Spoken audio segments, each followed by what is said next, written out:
Morning students. नए class में और नए सेशन में आपका हार्दिक अभिनंदन है। छात्रों, जैसा कि आप सभी को पता है, लॉकडाउन चल रहा है और आपके एडमिशन भी ऑनलाइन किए गए हैं। 10वीं क्लास में से आपको +1 में किया गया और +1 में जिन बच्चों ने इकोनॉमिक्स ली है उन बच्चों का बहुत बहुत अभिनंदन है। इकोनॉमिक्स की क्लास में स्वागत है। इकोनॉमिक्स की ऑनलाइन क्लास आप हर रोज़ देखते रहें, क्योंकि लॉकडाउन का कोई निश्चित समय नहीं है कितने दिन तक रहेगा, लेकिन आप लोगों की पढ़ाई अव्यवस्थित ना हो इसलिए हमने घर से पढ़ाओ प्रोग्राम शुरू किया है, जिसके तहत आपको हर रोज़ इकोनॉमिक्स की क्लास लेक्चर दिया जाएगा। आज से हम हर रोज़ इकोनॉमिक्स की क्लास अटेंड करें। दिन में जब भी समय मिले आप मेरे यूट्यूब चैनल से इकोनॉमिक्स क्लास पढ़ सकते हैं। बच्चों, आपने इकोनॉमिक्स का विषय लिया है, कुछ सोच समझ कर लिया होगा। बड़े अच्छे हैं, भाग्यशाली हैं जो इकोनॉमिक्स लिया आपने। 10वीं क्लास में एसएस में जो चौथा ऑप्शन था वो इकोनॉमिक्स का था। 4 पार्ट थे एसएस के: इतिहास, भूगोल, राजनीति विज्ञान और अर्थशास्त्र। अर्थशास्त्र जिसमें विकास, उपभोक्ता के अधिकार इत्यादि चैप्टर थे, और आपने देखा कि अर्थशास्त्र बड़ा इजी था और अर्थशास्त्र का आज के युग में बड़ा महत्व है, क्योंकि धन के बगैर कुछ भी नहीं। पूरी की पूरी अर्थव्यवस्था, पूरा का पूरा देश का विकास का अध्ययन अर्थशास्त्र में होता है। तो बच्चे बड़े ही मैं फिर से आपका अभिनंदन करता हूँ, आपका स्वागत करता हूँ इकोनॉमिक्स क्लास में, और मुझे उम्मीद है कि आप बड़े मन से, रुचि से अपना काम करेंगे। और मैं आपको इसके लिए जो मेरे विचार से बढ़िया बुक है वो TR जैन की बुक है, आपको सलाह दूंगा कि आप जिन बच्चों ने इकोनॉमिक्स विषय लिया है वो इकोनॉमिक्स की बुक किसी सेलर से या किसी पुराने स्टूडेंट से ले लें और आज से अपना अध्ययन शुरू कर दें। जब भी आपके हाथ में मोबाइल हो तो ऑनलाइन क्लास अटेंड करें, और जो कुछ भी आपको मोबाइल के थ्रू बताया गया है उसको घर जा कर के TR जैन की बुक में अच्छे से हल करें, समझें। हर रोज़ का काम हर रोज़ करेंगे, आप खेल खेल में ही सीख जाएंगे, आपको कोई दिक्कत नहीं आएगी। बस शर्त ये है कि आप नियमित रूप से पढ़ें और नियमित रूप से क्लास अटेंड करें। आप जब तक स्कूल नहीं खुलते हैं ऑनलाइन का सहारा लें, अपनी पढ़ाई को सुचारू रूप से जारी रखें। और अब मैं आपको आज आपकी बुक के पहले चैप्टर के बारे में बताना चाहूँगा। जो आपकी बुक का पहला चैप्टर है वो है अर्थशास्त्र की अवधारणा एवं अर्थशास्त्र में सांख्यिकी का महत्व। फिर से देखें, क्योंकि आप 10वीं तक आपका ये विषय नहीं था, सिर्फ एसएस का एक पार्ट था, इतिहास का एक पार्ट था।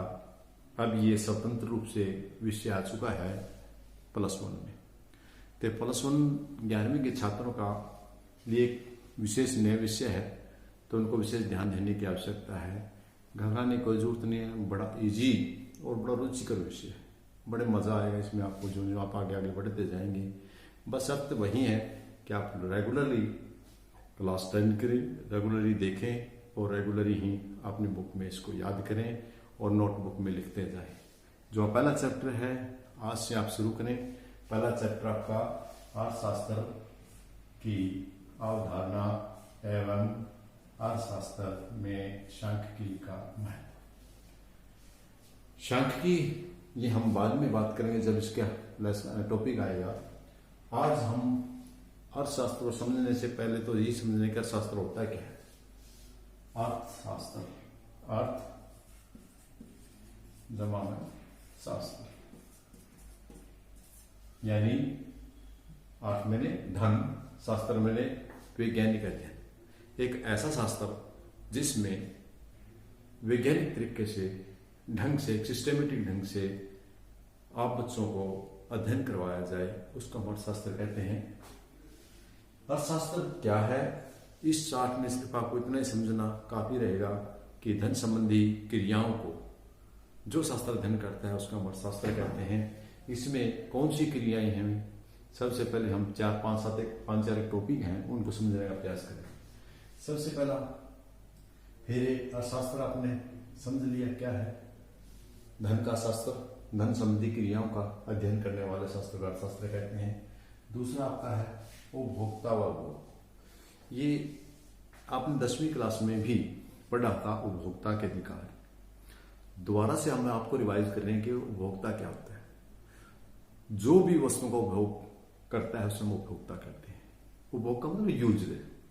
अब इसमें दो चीज दी हुई है, एक उपभोग जो वस्तु प्रयोग की जाती है। उदाहरण के लिए मैं ये पेन ले रहा हूं, ये मैं बोर्ड यूज कर रहा हूं, ये इसको यूज कर रहा हूं, इसका उपभोग कर रहा हूं, तो ये मेरे लिए उपभोग वस्तु है। जो वस्तु प्रयोग की जा रही है वस्तु उसके लिए उपभोग है। आप सुबह आपने चाय ली, चाय आपने प्रयोग की, तो चाय उपभोग वस्तु है। तो उपभोक्ता कौन है?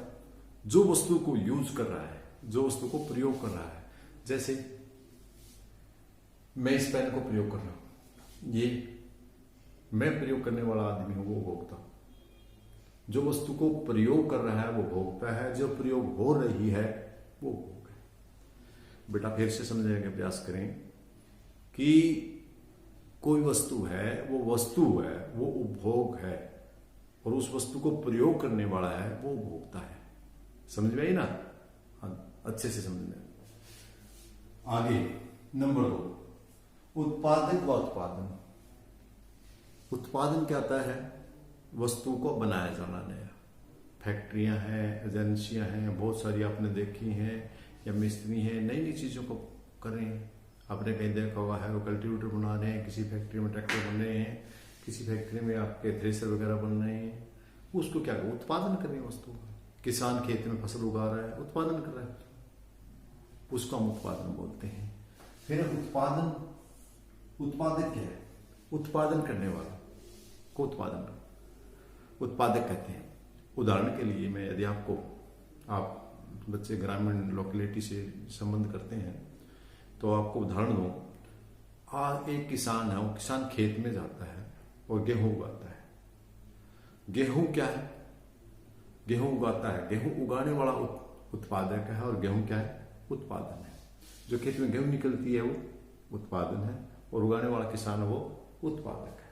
इसी प्रकार उद्योग में, फैक्ट्री में जो वस्तु को बना रहे हैं, पैदा कर रहे हैं, वो उत्पादक है। जो वस्तु बन रही है वो उत्पादन है। इसके बाद अगले टॉपिक पर चलते हैं, बचत व निवेश। अब जब हम बात आर्थिक धन की कर रहे हैं तो उसमें मनुष्य कुछ धन को तो जो कमाता है उसमें से कुछ धन को तो वो खर्च कर लेता है, लेकिन आने वाले समय के लिए वो कुछ धन को बचा कर के रखता है फ्यूचर में, भविष्य में, ताकि आने वाली परेशानियों से बचा जाए। उसके लिए कुछ धन को बचा कर रखता है, उसे हम बचत कहते हैं। निवेश, वो बचे हुए पैसे का क्या करता है? जो बचे हुए पैसे या तो उसको बचा करके उपभोग कर लेता है, या आने वाले समय में किसी परेशानी से बचने के लिए प्रयोग कर लेता है, या उसको फिर वो अपनी इनकम बढ़ाने के लिए कहीं न कहीं उस पैसे को लगा देता है, और जहां वो लगाता है वो निवेश कहलाता है। उदाहरण के लिए एक किसान है, उसके खेत में पैदा हुई और उसने 50,000 रुपए की पैदा हुई। घर में 10,000 रुपए घर के उपयोग के लिए उसने प्रयोग कर लिए, उपभोग कर लिए। बाकी 40,000 रुपए बचे, उसका उसने 40,000 घर पर रख लिए। अब यदि वो घर पर रखता है तो वो बचत है उसकी, लेकिन यदि वो अपने नए कार्य में लगा देता है, मान लिया उसने ट्रैक्टर लिया है और ट्रैक्टर को खेत में अच्छी फसल लेने के लिए प्रयोग करना है, तो उसका निवेश कहलाएगा। अर्थात दोबारा से उत्पादन बढ़ाने के लिए जो पैसा लगाया जाता है वो निवेश कहलाएगा। अगला आर्थिक क्रिया। आर्थिक क्रिया क्या होती है? आर्थिक क्रिया धन से संबंधित जितनी भी क्रियाएं हैं उनको हम आर्थिक क्रिया को नाम देते हैं। अर्थशास्त्र में धन से संबंधित क्रियाएं, दुकान पे सामान खरीदना है, उद्योग में सामान बनना है, जहां भी धन संबंधी क्रियाएं हैं, धन का प्रयोग संबंधी बातें हैं, धन संबंधी क्रियाकलापों आर्थिक क्रियाएं कराएंगे। आर्थिक, इसके साथ साथ इसी टॉपिक के अंदर एक और भी छोटा सा टॉपिक है आपका, वो है अर्थशास्त्र के घटक। अर्थशास्त्र के घटक, अर्थशास्त्र के कंपोनेंट्स क्या हैं? एक उपभोग है, एक उत्पादन है, एक वितरण है। 3 प्यारे बच्चों, अर्थशास्त्र के घटक क्या होते हैं? 3। सबसे पहले उपभोग। हमें जरूरत क्या पड़ी? क्योंकि मनुष्य है, मनुष्य की आवश्यकताएं असीमित होती हैं और जो संसाधन है वो सीमित है, इसीलिए अर्थशास्त्र की जरूरत पड़ी है। यदि साधन भी असीमित होते तो अर्थशास्त्र की कोई आवश्यकता ही नहीं थी। तो साधन सीमित है, वैकल्पिक उपयोग है उनके, एक वस्तु के अनेक प्रयोग हैं, एक वस्तु अनेक काम में आ जाती है। जैसे हम यदि बात करें चने की, तो चना दाल के रूप में भी प्रयोग किया जाता है, बेसन के रूप में प्रयोग किया जाता है, पशुओं खाने के लिए प्रयोग किया जाता है, आदमी खाने के लिए, रोटी बनाने के लिए भी, यानी एक वस्तु के अनेक उपयोग होते हैं। और वो कौन सा उपयोग करता है, ये बातें हम इकोनॉमिक्स में जान पाते हैं। दूसरा, उत्पादन। यदि आदमी उपभोग करेगा तो उसको वस्तु चाहिए भी, वो कहाँ से लेके आता है, किस प्रकार लेके आता है, कहाँ से वो, कौन उसको उत्पादन करता है, किन किन वस्तुओं को लेकर के वो वस्तु उत्पादन करता है, उसमें क्या क्या चीजें इकट्ठी होकर के वस्तु को बना रही है, किस फैक्ट्री में बन रही है, कैसे बनी है, वो उत्पादन है।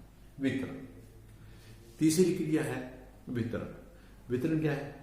वस्तु को एक जगह से दूसरी जगह लेके जाना या उपभोक्ता तक पहुंचाना, फैक्ट्री से लेकर वस्तु को उपभोक्ता तक पहुंचाना या उपभोक्ता से श्रम वगैरह फैक्ट्री तक देना, यानी वस्तुओं का एक जगह से दूसरी जगह समाज में इधर उधर कराना, उसको हम उपभोक्ता कहेंगे।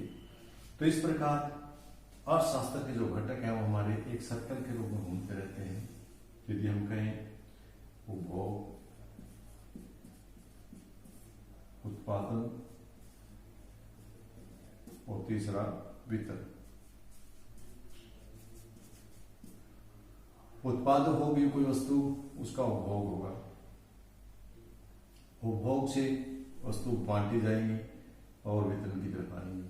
वितरण फैक्ट्री में कहाँ गए वो इधर जाएगा। इसी प्रकार जो वस्तु यहाँ आएंगी, यहाँ से उपभोक्ताओं को बांटी जाएगी, उपभोक्ताओं से इस प्रकार, इसी प्रकार ये तीनों के इर्द गिर्द घूमता रहेगा।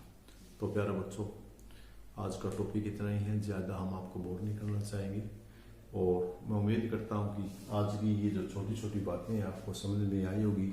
यदि ये समझ में आ जाती है तो अगला पाठ बड़ा आसान होगा।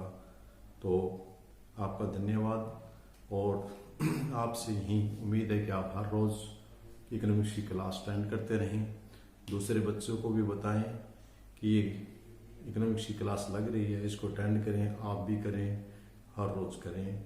इकोनॉमिक्स को बड़ा रुचिकर विषय है, इसको रुचि से पढ़ें। धन्यवाद।